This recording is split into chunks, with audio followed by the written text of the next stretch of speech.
Afternoon, everyone. Can you hear well? Good. Okay. So I'm going to read a little and talk a little, and I have the dubious distinction of having the last word this afternoon and bringing this conference, at least this session, to a close. Something that my students say I have all the time. So here we are. Okay. Albert Einstein is quoted as saying, "Insanity is doing the same thing over and over again and expecting a different result." How often do we take the time to reflect and subject ourselves to self-assessment in the things you and I do every day, our daily activities? How often do you think consciously about brushing your teeth? It's an automatic for us. When was the last time you heard the term introspection used in the same sentence as assessment? Oh, yes, I just gave you something to think about, didn't I? Mm-hmm. When was the last time you wondered why your students performed poorly on an assessment? When was the last time you changed your course syllabus?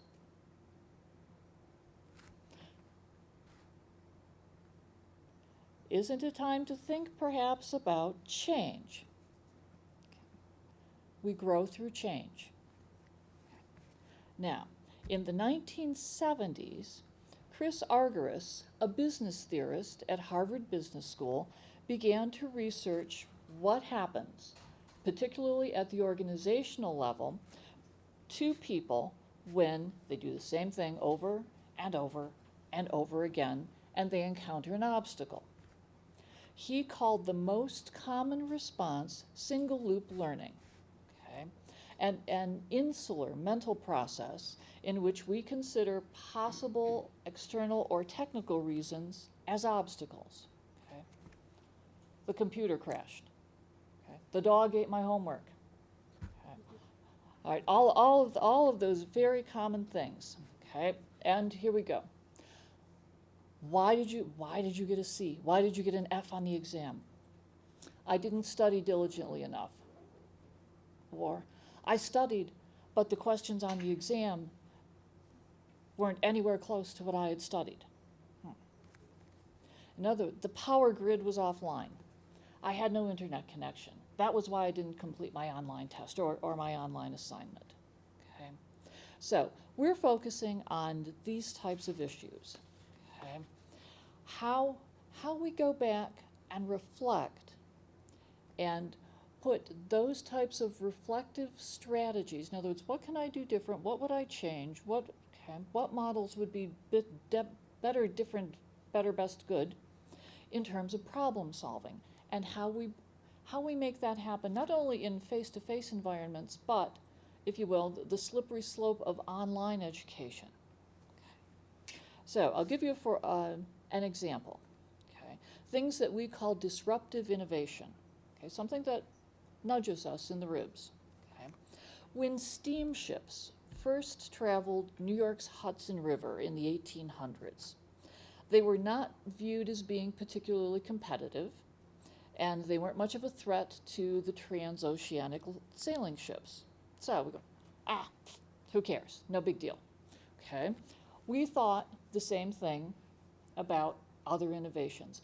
Oh, the automobile is never going to change the horseless carriage. Okay? We're always going to have horses and wagons. We're always going to have bicycles.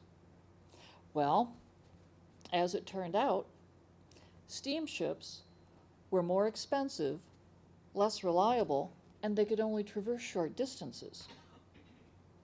Sailors dismissed the steamship and its engine and its associated technology, just as think about the first computers.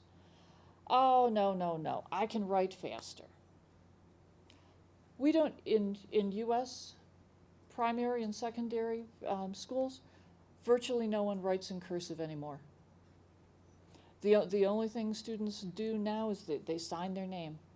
It's a fascinating thing for us to consider. Or depending on your perspective, maybe a frightening thing to consider. Okay. In 1984, the study group on the conditions of excellence in American higher education released its report, Involvement in Learning, Reclaiming the Potential of Higher Ed. The report challenged the practice of evaluation based upon inputs and suggested that the problem with this method rested on the fact that, quote, none of them tells us what students actually learn and how much they grow as a result of higher education. Similarly, about the same time, another report, Integrity in the College Curriculum, a report to the academic community, lamented, quote, the loss of integrity in the bachelor's degree, close quote. And this is something that we have been dancing around together for the last day and a half here with respect to employability, globalization, transnational higher education. Okay. Put in another word, effectiveness. Okay. I'm going, oh, all right, so how does all this fit into double loop learning? Well, Argyris developed this, and he pointed out that organizations, and then when you take it down a couple 11, people make organizations, that we hold and we represent knowledge, and that we facilitate two types of what he calls theories in action in the form of espoused theories and theory in use. Okay. So we all have espoused theories. Espoused theories are the ideas that we consciously accept and usually believe. Okay? So, espoused theory. I click the mouse, the slide's going to move. Okay? I flip the switch, the lights will go off. Espoused theories. Okay? In other words, we know it's going to happen. We believe it's going to happen. Okay? Theories in use govern behavior, but are unconscious. Okay. And so, our first up here is an example of what we call single loop learning. Okay? And I'm taking us back to the 70s. Manufacturing, particularly Ford Motor Company, came up in discussions during our time together. This is W. Edwards Deming's quality well, it's PDCA cycle. It transmuted to quality circles that were used in automotive manufacturing, first in Japan, then in US in the 70s when the US car companies were failing miserably and had to become more competitive in, guess what, folks? The global marketplace. And so, Deming proposed that business process could be analyzed and measured to identify sources of variations that cause products to deviate from customer requirements. In other words, for us, why are my students not doing well? Why are they failing tests? Why are our graduates not getting jobs? Where's the disconnect? Okay. And so Deming came up with this continuous loop. In other words, feedback, feedback, feedback. Okay. And that the points here in the PDCA cycle, plan, do, check, act. Okay? So plan has to do with design. Whether it's business, we're designing some kind of a process, components that are going to make results better. We're going to improve our bottom line. We're going to sell more widgets. Okay?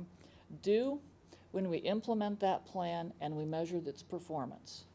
Check, we look at the data. Okay, we assess the measurements and report the results to decision makers. Okay. My dear HOD, look, the numbers are up. I've got more A's this term and fewer F's in my class. Then the last part, act, we make that conscious decision on the changes needed to improve the process. Okay. And so, single loop learning, here's how it all shakes out for us. Okay. The other part of this is that it's pretty much a one-way conduit to learning. Think about your students. We had an earlier presentation with computer science. Okay. Here's a module, next module, next module. I circle back with a recap at the beginning of the previous module, but we keep moving forward and building a little bit, but it's still a one-way process. We never always go back to the beginning and review. What happens in double loop learning is when we identify these flaws, okay, and we actually go back and correct our governing values and our actions. And we, if you will, redevelop or review our theory and use and incorporate what we call sequential learning. Okay? And for us in higher ed, this occurs when we start to adjust our curriculum and our content management. Okay? End results, innate activity, and fewer errors. Okay. This is what it looks like in practice. One of the things, the takeaways for us, we all have had students that cram for the exam. And once the final exam is over, the knowledge base is lost. At least probably a good 75% of it. I say this as a musician, and I tell this to my private students. You should schedule your practice time, okay, in the practice room. You should start with long tones to build stamina, to improve tone, your vibrato. Da, da, da. You should practice scales, intervals, okay, technical works. You should practice your solo repertoire. You should practice chamber music. You should study orchestral excerpts. Then you should do something to have fun. Okay? Sight read, play something different. Then go back and review. Okay? You do this every day. We had reference earlier this afternoon to soccer players. Okay? Same thing. Okay? This is how we get to this concept of lifelong learning. We never really stop learning, to be honest with you. In fact, actually, a very, very good colleague told me that the day you stop is the day you die. And so, what we do in double loop learning is to maximize lifelong learning, and we design for continuous deep learning. Constructivist theory, take it out of the classroom, make it work on the job, make it work in other situations in your life. So in other words, and I tell this to my students all the time, get full value for the knowledge you're acquiring. Use it other ways. Make it work for you.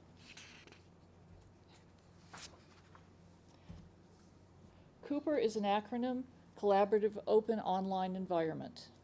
Okay. I incorporate elements of Cooper in my online classes. And I have colleagues who teach online, and they kind of give me the look like, are you kidding? This makes you work harder. Peer review projects, group work online, discussion forums that are not what I call drive-by discussion forums where you drop a post and then you never go back to that forum, but continual feedback in discussion forums. Being flexible and being able to redesign. Multimedia projects, okay, so collaborative activities. And two, these are all elements of reflection in action, which is very much part of double loop learning. Okay. It empowers our students to be somewhat self-directed in their curriculum. It makes them accountable, and that came up too in earlier discussions. Okay. In other words, so where do we leave off as faculty, and our students, if you will, pick up the slack and become responsible for their own education, okay, analyzing their own data, and then being inclusive, and most important, this is personal to me, developing that spirit of inquiry with respect to higher education. Not just being trophy-driven. I need the certification, I need the certificate, I need the degree to get the job, to make the money, to have a family, and it's more than that. That's only half. We're better than that. And that's where advocacy and inquiry come in. Okay. There's the short list to recap very quickly of the things that I use. Current events is also one of my favorites. In other words, ripped from the headlines, just like reality TV. Okay. And games. And then for us, yes, it makes us work harder as faculty. But you know what? We have the best job in the entire world because we get to shape the next generation of leaders.